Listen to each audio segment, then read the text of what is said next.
Allora, rieccoci qua, un po' la provocazione, partiamo un po' dai sindaci, stavolta dagli amministratori. Questo organismo astratto che non è connaturato nei centri, applicato quindi come una regola di comportamento per mettervi in discussione, per mettere anche i sindaci stessi in discussione nell'amministrazione del comune, dare delle regole che invece i centri commerciali artificiali, come diceva il Presidente, se lo sono già Stanno in dato. proprio. Esatto, e poi abbiamo questo esempio eclatante delle cittadelle della moda che veramente hanno un successo strepitoso, addirittura bypassano dove sono collocate vicino a un centro urbano i centri cittadini. Ne soffrite anche voi, se poi un centro è turistico, addirittura penso che ne abbia un po' di ansia, vediamo 90 di Piave ha problemi. Decisamente. Soprattutto creano una società che è artificiale. Allora è bene invece che torniamo a rivivere il territorio e questi sono gli esempi concreti per farlo vivere. Perché ricordavamo l'altro giorno in sede di presentazione del nostro distretto che buone frequentazioni dissuadono cattive frequentazioni. Allora, se 4-5 negozi, 10 di un'unica via si coordinano, fanno delle attività, si avrà il senso che quella via è vitale, che sta vivendo e che non ha... Quindi anche un negozio chiuso e sfitto, se aderisce al temporary shop, che è una delle iniziative che vengono proposte, cioè aperture straordinarie per un breve periodo, ma in modo da tamponare anche, come dire, la percezione che lì invece ci sia il degrado. C'è una zona morta. Questo commercialmente, ma poi riguarda anche l'aspetto sociale, cioè è come dire, in filigrana passa il messaggio che la città vive. Ecco, è questo che io non sono dichiaratamente contro il centro commerciale. Il centro commerciale può essere il luogo in cui si va a fare una serie di acquisti, ma se questo depaupera la qualità del vivere del centro urbano, significa che io devo porre in essere tutti dei meccanismi perché questo non avvenga. Allora io penso che questo strumento del distretto del commercio, nel caso specifico nostro, aprendoci anche a tutto il mondo della Riviera del Brenta, sia un di più per il cittadino singolo, per il commerciante inserito nel meccanismo e in prospettiva anche per quello che in questo momento non ne vuole far parte, ma che guarderà dalla finestra e capirà che è l'unico modo per rimanere in piedi. Certo. Questo mi pare perché questo bando dei distretti aiuta non solo quelle attività che sono chiuse o quelle attività che magari sono un po' in degrado, nascoste, eccetera, ma questo potrebbe aiutare anche quelle attività che sono proprio al centro della nostra isola pedonale. Cioè la volontà sarebbe quella di fare veramente, come si può dire, una rassegna di grandi attività nel nostro centro. Cioè, faccia degli esempi per modo che possano comprendere, perché poi abbiamo diversi aponensi o telespettatori di Montegrotto che ci seguono e sono anche partecipi. Sì, dicevo anche l'altro aspetto che prima non ho elencato, è anche quello che noi con questo bando dei distretti riusciamo a dialogare anche con gli altri comuni, riusciamo a fare un filo conduttore insieme agli altri e quindi lavorare insieme, che oggi come oggi non è semplice lavorare anche con i consorzi, lavorare anche con le altre associazioni di categoria. Io dico che dal 2011 cerchiamo, non è facile. Perché non è facile? Questo che non è i non addetti ai lavori non riescono a comprendere. Perché purtroppo tutti noi, io mi metto in mezzo anch'io perché è di dovere, ma ognuno pensa di avere la verità in tasca e invece i grandi risultati che abbiamo raggiunto ad Abano, a Montegrotto, sono stati quelli quando abbiamo lavorato insieme. I bei progetti che noi abbiamo portato a casa ad Abano sono stati fatti insieme a loro, alle associazioni, insieme al consorzio, insieme agli albergatori e solo così abbiamo potuto fare qualcosa di importante, altrimenti abbiamo giocato, cioè non abbiamo fatto quello che veramente il nostro territorio ha bisogno. E quindi la nostra realtà è quella di farla crescere sempre di più, impegnandoci tutti insieme, perché inutile, cioè, criticare l'assessore perché fa le bancarelle, criticare perché fa la notte rosa, perché è una festa nazionale, popolare, ma io credo che invece questa ha portato tanta pubblicità nel nostro territorio, ha portato a rivivere Abano, a rivivere le terme, quindi dopo 4 anni che noi amministriamo le terme siamo veramente soddisfatti. Cioè io non pensavo mai di arrivare a un risultato del genere e ne siamo orgogliosi, stiamo lavorando ancora, abbiamo un altro anno davanti e quindi anche questo, ripeto, col bando dei distretti è un altro tassello in più che noi portiamo avanti e insomma siamo contenti. Per Este? Per Este, noi adesso stiamo portando avanti il progetto della fusione con Ospedaletto Uganeo, che è un comune un po' più piccolo del nostro, e quindi siamo già in una prospettiva di comunione di beni, diciamo così. Ma lì più di risorse comunali, sì, certo, insomma, di risorse gestione. comunali, eccetera. Quindi anche questo progetto del commercio ovviamente andrà a ricadere anche nell'ambito della fusione di questi due comuni. La promozione, io ne sto pensando, mentre ragionava l'assessore. La vedevo che era presa. Stavo proprio pensando, perché sì, noi abbiamo un territorio straordinario, abbiamo questo brutta nomea della Bassa Padovana, tra l'altro, che è così bruttina, a me mai mi è piaciuta, perché dà un senso un po' di abbandono, di degrado, e invece abbiamo un territorio straordinario e io penso che le collaborazioni e queste cose che si possono mettere anche insieme darebbero nuovo impulso, nuova valorizzazione a tutto il territorio. Se riuscissimo a collaborare di più anche tra comuni, anche tra Montegrotto, Abano, Este e tutte le città murate del resto del territorio, potremmo avere un pacchetto veramente promozionale verso l'esterno. Quindi io cerco sempre di ragionare in un'ottica sempre un pochino più ampia, più alta, e quindi partiamo sì dal piccolo, che non è per niente facile partire dal piccolo, perché sono tanti anni che io sono nel campo del commercio e sinceramente questa prospettiva di mettere insieme i commercianti è da tanti anni che ci sto cercando. È dura. È durissima, è durissima. È come mettere insieme gli albergatori. È durissima perché diciamo ci sono degli scontri proprio generazionali, si vedono proprio le differenze tra le persone che sono da tantissimi anni nel commercio, che hanno sempre lavorato in una certa maniera e che fanno fatica a fare quel salto anche culturale per riuscire a portare avanti questo metodo, diciamo, di commercio, il fatto di mettersi insieme, di fare formazioni insieme, di collaborare insieme. Le nuove generazioni, le persone che si stanno aprendo adesso al commercio, le sento molto più aperte, molto più disponibili, ecco. Quindi forse è il momento giusto, la crisi è diventata un'opportunità anche per fare questo, secondo me. E quindi diciamo, ecco, l'amministrazione di Este ovviamente ci crede in questo e vede che la collaborazione tra il tessuto produttivo e poi anche le cose che devono essere fatte, diciamo, a livello urbanistico, eccetera, stanno molto bene insieme, possono andare avanti e portare avanti insieme dei progetti insieme. Ma questi bandi proprio aiutano a mettere insieme. Infatti volevo ha preso la situazione. Cioè mettono infatti. insieme, perché io ho visto anche il consorzio, era entusiasmato su questo progetto. Cioè voglio dire, questo aiuta proprio a creare quella sinergia di insieme e questo ci aiuta ad andare avanti a fare cose belle, altrimenti non facciamo niente. Ecco, Infatti chiedo a lei, perché ci sono alcuni aspetti secondo me importanti, però non so se ho interpretato male io leggendo. Ci sono degli stanziamenti economici?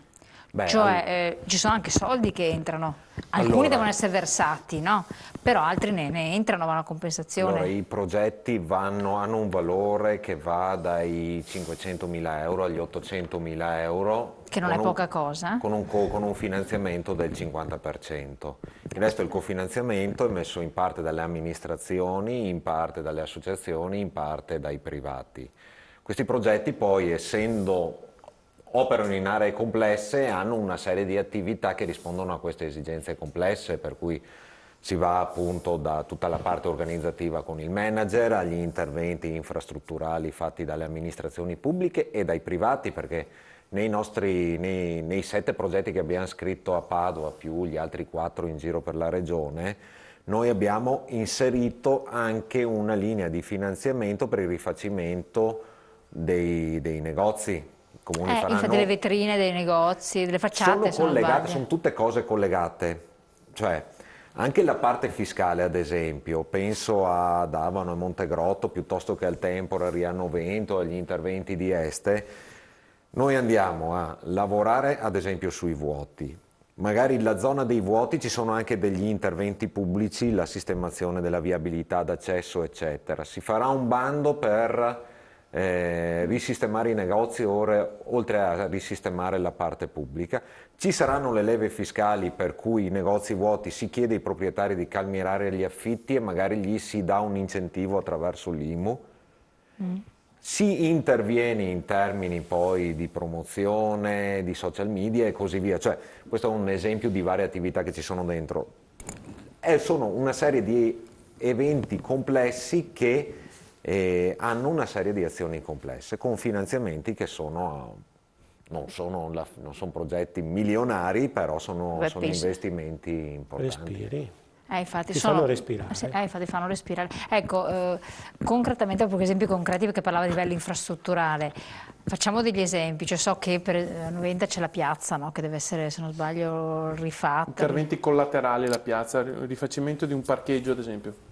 Ecco, il rifacimento di un Ci sono interventi di questo tipo. Su Padova hai previsto qualcosa? Padova, Aderisce? No, non abbiamo dei progetti in Montegrotto, su Padova. No, chiedo se c'è come tre grandi centri oppure... Noi speriamo che la Regione trovi i soldi per finanziare anche il progetto di Padova. Padova ha fatto delle scelte che non le hanno dato le priorità che hanno... Allora, la graduatoria sono stati finanziati ad oggi, quindi con...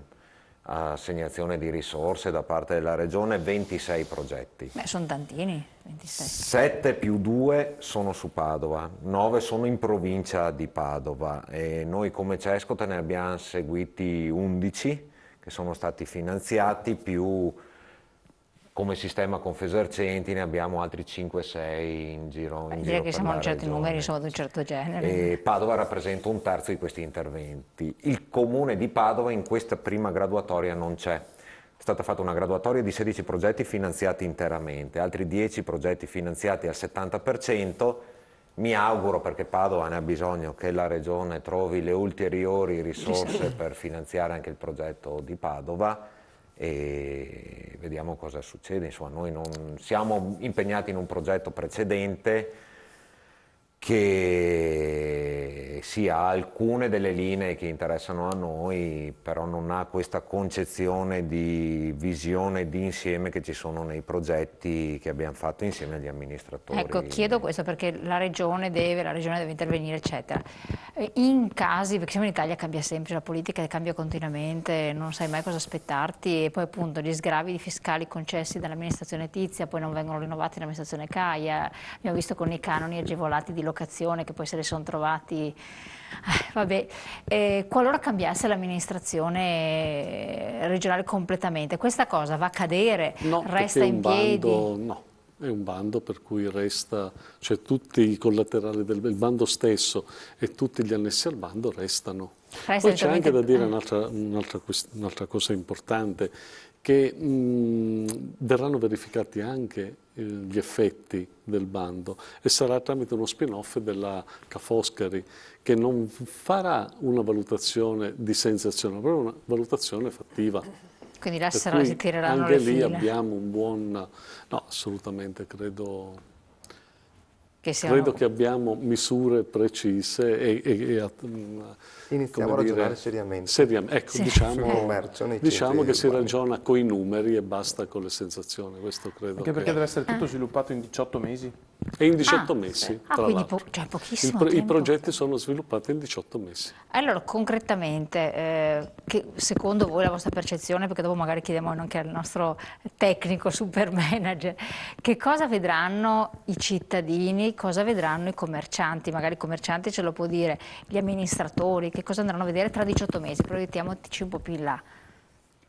Voi che cosa... Parlo del mio, ad esempio. Sì, ognuno parla Nel caso specifico nostro c'è una riqualificazione di parti del centro di strada da un punto di vista strutturale, perché i progetti sono divisi in una parte strutturale, cioè un finanziamento in conto capitale, cioè per realizzare delle opere pubbliche, e l'ente deve contribuire al 50% della spesa. Con proprie finanze. Con proprie finanze. Quindi voi Quindi adesso noi stanziare... siamo in sede di redazione del bilancio di previsione, dovremmo trovare la parte rimanente delle risorse che servono per completare, ad esempio nel caso di Noventa, questa realizzazione di un parcheggio collaterale a una piazza che già esiste, che è altamente fruita, è di recente realizzazione, anche ipermoderna, e che già rende un coagulo da un punto di vista commerciale e di attrattiva.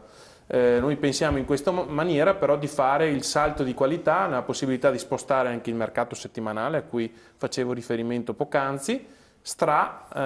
Mette a posto anche lì il centro del paese, quindi dal punto di vista strutturale vedremo questi interventi. Poi però ci sarà tutta l'attività che è inerente al commercio vero e proprio, quindi il manager di distretto dovrà insieme ai commercianti e all'amministrazione trovare i giusti approcci per far rendere di più al commercio. Questa è in sintesi lo scopo che la progettualità regionale si pone. Ma in che modo insieme con Stra? Perché uno magari pensa, sì, è facile se realizzi un centro urbano esteso, no? Cioè, vado a pensare, dopo la provocazione poi mi risponderà l'assessore, uno unisce Abano e Montegrotto che sono già attigui, contigui, la può immaginare, però Stra non è proprio appiccicata. No? Lei ha ragione, infatti uno degli altri elementi significativi che noi riteniamo è quello della creazione di un logo che si chiama Stile e Qualità, che caratterizzerà appunto il distretto, avendo noi delle peculiarità che sono proprie sia di Noventa che di Stra, le mettiamo assieme, ad esempio il mondo della scarpa, che è produttivo ma che poi diventa anche commerciale, il mondo che ha a che vedere con le emergenze architettonico-ambientali e dell'ambiente, quindi le ville. Noventa è ricca, punteggiata di ville storiche, Stra imparagonabile perché ha ad esempio Villa Pisani. Attorno a questi due come dire, centri culturali, ecco, uno che attraverso l'intelletto dell'uomo, come dire, il saper fare dell'uomo, e l'altro, come dire, la ricchezza messa al servizio della bellezza, cioè le ville, dovrebbero ritornare a essere volano anche da un punto di vista turistico e ricettivo, in modo che il commercio ne abbia un giovamento. Quindi un logo che sappia essere messo in etere, perché tutti possano avere accesso anche all'informazione e appunto attraverso mercati, momenti di ricerca dell'approccio al cliente, noi pensiamo di portare persone nuove oltre a quelle che già frequentano i nostri centri. Chiarissimo, e dopo passo anche ad Abano e annessi a Este, eccetera. Pubblicità, pochi secondi, poi siamo con voi.